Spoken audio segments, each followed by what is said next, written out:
കുഞ്ഞുലക്ഷ്മി, ഞങ്ങൾക്ക് കിടക്കാൻ ഇത്തിരി സ്ഥലം എടുത്തിട്ടുണ്ട്. അമ്മയും മോനും കൂടി അത് ചാണകട്ട് നാറ്റിക്കരുത്. അവളെന്താ വരാത്തത്? ജയേട്ടന്റെ മുറിയിൽ ലൈറ്റ് ഉണ്ടല്ലോ ഈശ്വര. വരും. അണ്ണൻ, അക്ക, ചക്ക, തങ്കച്ചി, ഞാൻ ഉണ്ണை விட மாட்டேன், നീ എൻ പുന്നകൈ മന്നൻ, വേലക്കാരിയായിരുന്നാലും നീ എൻ മോഹവല്ലി, വേലക്കാരിയായിരുന്നാലും നീ എൻ മോഹവല്ലി, വേലക്കാരിയായിരുന്നാലും നീ മോഹവല്ലി, വേലക്കാരിയായിരുന്നാലും നീ മോഹവല്ലി.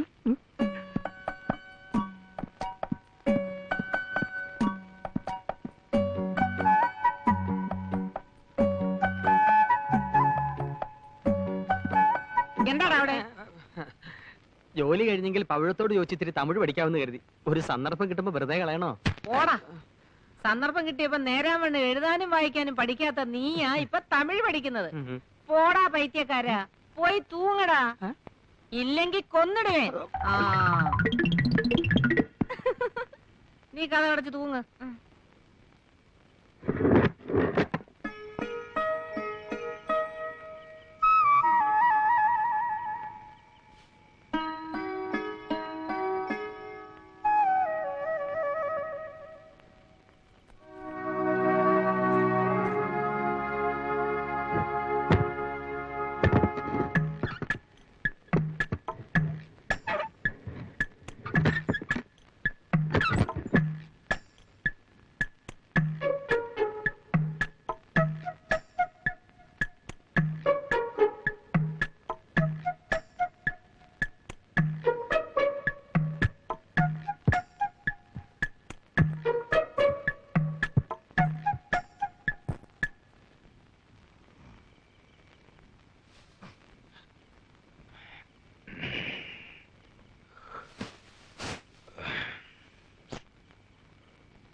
ഇപ്പഴെങ്ങാണ്ടാണല്ലോ വീണത്. എല്ലാരും എന്തോന്നാ തപ്പിക്കളിക്കുന്നത്? എന്റെ കയ്യിൽ നിന്നൊരു ഗുളിക താഴെ വീണു. അത് തിരയായിരുന്നു. മച്ചപ്പേക്കോട്ടാ രാത്രിയില്. ഞാനൊന്ന് ഭാര്യ വീട് വരെ. ഓ ഗോപികൃഷ്ണ, എന്തോ പറമ്പിൽ നെല്ലിക്കായത്തുണ്ട്, 3 ചാക്ക് കിട്ടുവോ? 2.5 ചാക്കേ പറിച്ചോളച്ചാ. കുറച്ചുകൂടെ പറിക്ക. എല്ലാറ്റിനും തലേ തളം വെക്കേണ്ട നേരമായി. മച്ചമ്പി,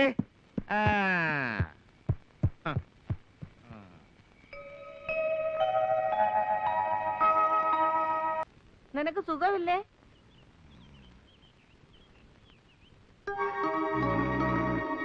ആരാത്?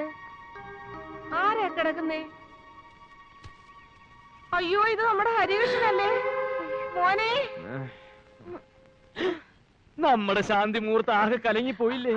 ഞാൻ ഉറങ്ങിപ്പോയി. അമ്മ, അമ്മ, നിനക്ക് എന്ത് പറ്റിയടാ മോനെ? ഏത് കുട്ടിച്ചാത്തനാണ് നിന്നെ എടുത്ത് ഇവിടെ കൊണ്ടുവന്ന് കിടത്തിയത്?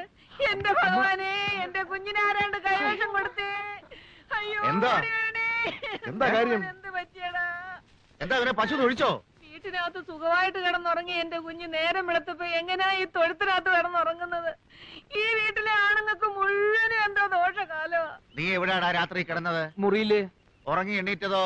ദാ ഇവിടെ. അതെന്താ, ഇവിടുത്തെ പശുക്കൾക്ക് കാന്തശക്തി ഉണ്ടോടാ? കഴിഞ്ഞ ജന്മം ഇന്നലെ പോത്തോ മറ്റോ ആയിരുന്നിരിക്കും. അതാ ഇപ്പൊ ഇവിടെ കിടന്ന് തുടങ്ങുന്നത്. ഇനി ഞാനൊരു സത്യം തുറന്നു പറയാം.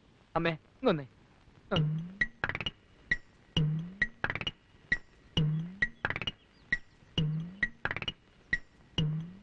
എന്റെ ദൈവമേ, ഞാൻ എന്താ ഈ കേക്കുന്നത്? എങ്ങനെ ഇതിനുള്ളിൽ കേറുക? ഇതെന്താ ഇത്? ഓ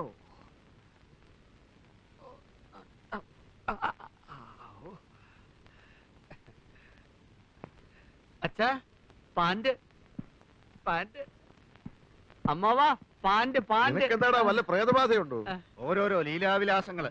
മോഹം ഉണ്ടെങ്കില് അവനവന് ചേരുന്ന ഒന്ന് തയ്പ്പിക്ക, അല്ലാതെ പാകമാവാത്തത് വലിച്ചു കയറ്റുകയല്ല. എനിക്കിത് പാകാണ് അച്ഛാ. പിന്നെ ഇട്ട് പരിചയമില്ലാത്തോണ്ടാണ് ഈ ഞൊണ്ടല്.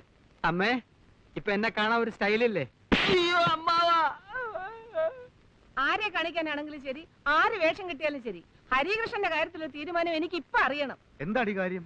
ഇന്നലെ രാത്രി അകത്ത് കിടന്ന കുട്ടി നേരം വെളുക്കുമ്പോ എങ്ങനെയാ തൊഴുത്തിലെത്തിയത്? നിങ്ങൾ എല്ലാരും കൂടെ കൂടി അവനെ എടുത്ത് അവിടെ കൊണ്ടുവന്ന് കിടത്തി. അതെ, നിങ്ങൾ എല്ലാരും ചേർന്നാ അങ്ങനെ ചെയ്തത്.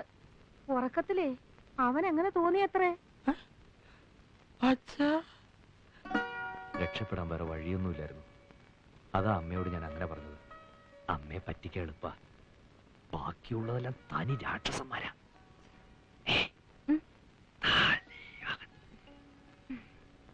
ഞാൻ മധുരയ്ക്കൊരു ട്രാൻസ്ഫറിന് ശ്രമിക്കുന്നുണ്ട്. അത് ശരിയാവുന്നതോടെ ഇവിടുത്തെ ജോലിയും രാജിവെച്ച് നമ്മൾ മധുരയ്ക്ക് പോകും. പിന്നെ 2 or 4 കുഴന്തകൾ പറഞ്ഞ ശേഷമേ ഇവിടെ വിവരം അറിയൂ. ഈ രാക്ഷസന്മാരെ ശരിക്കും അറിയാവുന്നതുകൊണ്ടാണ് ഞാനിവിടെ ഇങ്ങനെ ശ്വാസം മുട്ടുന്നത്. ഒന്നും തോന്നരുത്. ഇല്ല. നിനക്കിപ്പോ മലയാളം പറഞ്ഞ ഒരുവിധം മനസ്സിലാവുന്നില്ലേ? ഇന്നലെ എന്താ വരാഞ്ഞത്? ഞാൻ കഥവ് തുറന്നപ്പോ വെളിയിൽ നിറയെ ഗൂർക്കകൾ. കൂർക്കകളോ? ഉങ്ക അച്ഛനും അച്ഛനും വന്നോ? ഇതെന്താ വളയൽ? അച്ഛൻ തന്നാ? ഇല്ലല്ലേ, നേത്ത് രാത്രി ജയകൃഷ്ണനും തന്നതാ.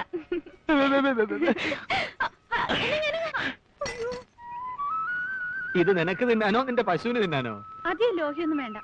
വീട്ടിൽ പുതിയ വേലക്കാരി വന്ന ശേഷം അവിടെ ഇത്തിരി മാറ്റമൊക്കെ ഞാനും കാണുന്നുണ്ട്. നേര് പറഞ്ഞാൽ വന്നത് വേലക്കാരിയല്ല, ഒരു ദേവതയാണ്.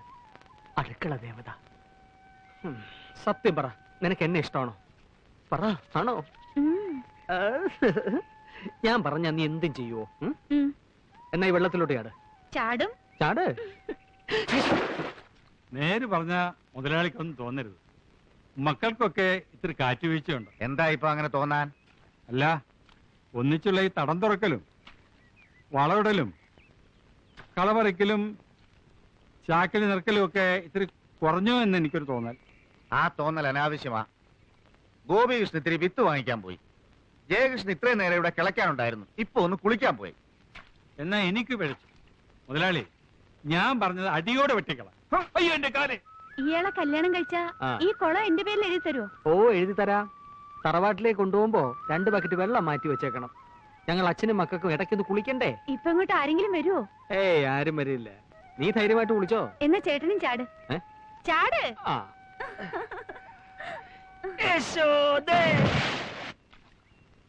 ഇനിയൊരു കുളിയാവാ. ഇന്നെന്താ ഇത്ര നേരത്തെ? വയ്യ, ഒരു ഉഷാറില്ല. ഒപ്പം മക്കളുണ്ടെങ്കിലേ വെട്ടാനും കിളയ്ക്കാനും ഒക്കെ ഒരു സുഖമുള്ളൂ. അതാണ് നല്ലത്. മനസ്സറിഞ്ഞൊന്ന് കുളിച്ചാൽ ഒരു ഉഷാറ് വരും. 40, 41, 42, 43, 44, 45. 45 ആയുള്ളൂ. ഇത് ഞാൻ പൊട്ടിച്ചേരാം. എന്നാ മുങ്ങ. അത്രക്ക് ചങ്കുറപ്പുണ്ടെങ്കിൽ നിന്നെ ഞാൻ കെട്ടിയിരിക്കും. വെറും വാക്ക് പറയരുതേ. വെറും വാക്കല്ല ജയകൃഷ്ണന്റെ വാക്ക്. എന്നേക്കാൾ കൂടുതൽ നേരം നീ വെള്ളത്തിൽ മുങ്ങിക്കിടന്നാൽ നിന്നെ വെള്ളത്തിൽ വെച്ച് കിട്ടും. എന്നാൽ എണ്ണിക്കോ. കെട്ടിയില്ലേ, അപ്പോൾ കാണാം. കാണാം. 1, 2, 3, 4, 5, 6, 7, 8, 9, 10. സുഖമായിട്ടൊന്ന് മുങ്ങി കുളിച്ചാൽ ക്ഷീണമൊന്ന് മാറും. അയ്യാ.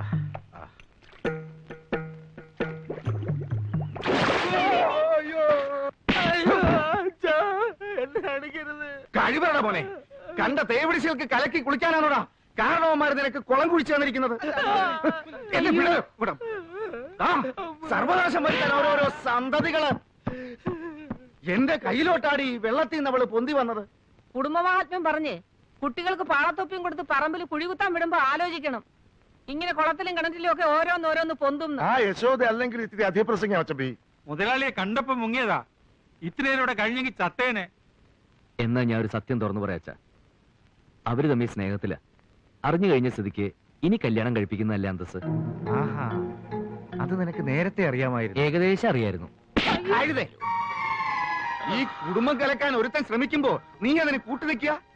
വെട്ടിക്കൊല്ലണ്ടടാ അവനെ അവളെ. അല്ലെങ്കിൽ ഞാൻ കൊല്ലും. ജയിലെങ്കിൽ ജയില്.